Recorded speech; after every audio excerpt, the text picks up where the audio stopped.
As I'm writing those lines at the end of August 2020, there's much work to do for Cloud Imperium in order to be able to deliver to us, the backers, a fully fledged universe filled with various planets and environments. So far, we can explore savannas, deserts, wastelands, and polluted coasts on Hurston.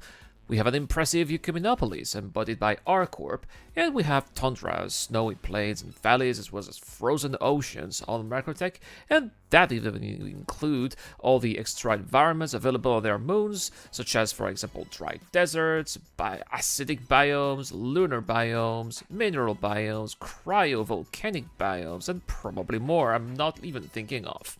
And guys, please believe me when I say that we are still just getting started, because as you are going to get to see here in this video, there is still a lot more to come.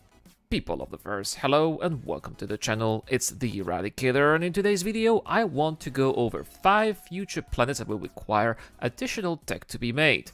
We'll talk about what those planets are, what makes them special, and then we will go even as far as taking a wild guess as trying to figure out when those planets could make it into the verse. So let's get into it, shall we? Out of all the planets we will mention in today's video, planet Crusader is hopefully going to be the first one to make it into the verse, as we know that the devs have been working on gas giant tech and particularly this planet for quite some time. Completing Crusader will be in itself a technological achievement, as being able to freely go around a gas giant planet from orbit to clouds, back to orbits, from layer of cloud to layer of cloud is simply something that no other game has ever achieved before. Completing gas giant tech will obviously require volumetric cloud, a tech that other planets like Macrotech or Hurston could definitely benefit from. Gas giant tech is of course required to complete other systems that have gas giants, such as Pyro with Pyro 5. Number 4. Terra. I think that once Cloud Imperium finishes the Stanton system and wrap Pyro up, they will quickly move on to the Terra system. Terra 3, or simply Terra, will be the perfect prototype for future terrestrial planets such as Earth, which is of course Cloud Imperium's ultimate goal. Just like Earth, Terra will include large oceans, various continents which themselves will feature varied flora and fauna, such as the so-called space cow that we were shown a while back. Terra will also feature grasslands, farmlands, lush forests, tropical areas, and several bespoke landing zones and settlements scattered all over the planet's surface. These are, of course, biomes that other planets of the verse will benefit from, such as Boreas, the home of Dragon Interplanetary for grasslands, or Cassel in the Ghost system for tropical biomes. I think that making Terra a reality will definitely take some time, but just like Stanton's system is getting the benchmark for most planets around the verse, Terra will be the benchmark for those Earth-like planets, and just like Crusader, its completion will give the video gaming community something that was never seen or done before. I used to believe that Terra could have had a chance to be completed in 2021, but given the delays of the Pyro system and Crusader, I think that we are aiming now at 2022. Number 3. Geddon I.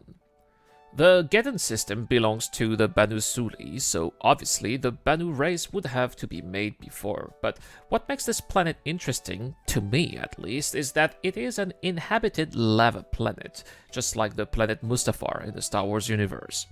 That also means that we will need proper lava biomes and buildings capable of withstanding such conditions, and originally we were supposed to have such biomes in the upcoming Pyro system, but instead we will be given solid lava because it's easier to make and will take less time for the devs to make. But eventually the devs will have to develop this biome, and Geddon I might very well be the ideal candidate for that. I don't believe that we will see Geddon I anytime soon in the verse, though. Number 2. Angeli. Located in the Croshaw system, Angeli is one of the core planets of the UEE. It is a terrestrial planet that will share some features with Terra, such as its various biomes, a farming industry, for example Angeli is famous for its whiskey, large oceans and continents, as well as a fauna of its own. So, why does Angeli need some special tech to be done then? Well, it turns out that what makes the planet special is not so much what is on its surface, but more below it, which might sound surprising because anyone who has fallen through a planet knows that they are hollow.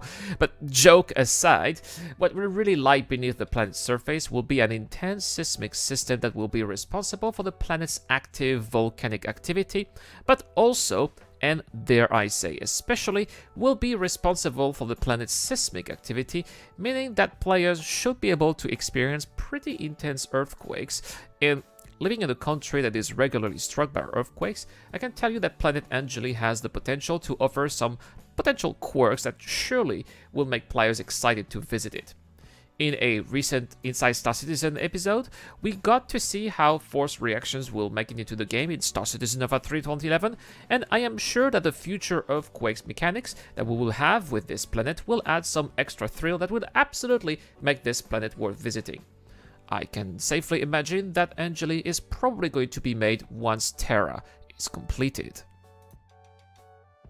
And number 1, Tangaroa. Do you remember that water planet in Interstellar that orbits so close to its parent black hole that the tidal effects it generates creates waves so devastating that they make life there impossible?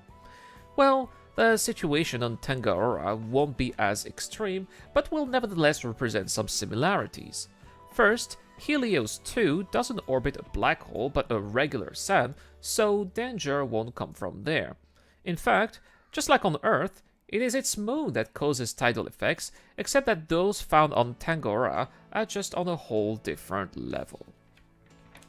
On paper, Tangaroa does seem like a pleasant planet to live on. It is perfectly located within its solar system's green zone, has a breathable atmosphere, and a gorgeous moon to gaze at. It is, however, as mentioned earlier in this video, at close proximity to its moons, which creates those gigantic tidal waves that local settlements need to protect themselves from. It is also this effect that CIG will have to create in order to bring Tangaroa to life, and that surely will be an interesting challenge. I don't think that we will see this planet anytime soon as well. I would guess maybe around 2023-2024. And that's it for the top 5 planets that will need more tech to be made. I am sure that we could have fit some more. I'm thinking of Synth World or some eyeball planets that we'll also that we'll get to see further down the line. But please tell me, what is your top 5, or at least the planet that you are very much anticipating? I want to read what you guys have to say in the comments down below.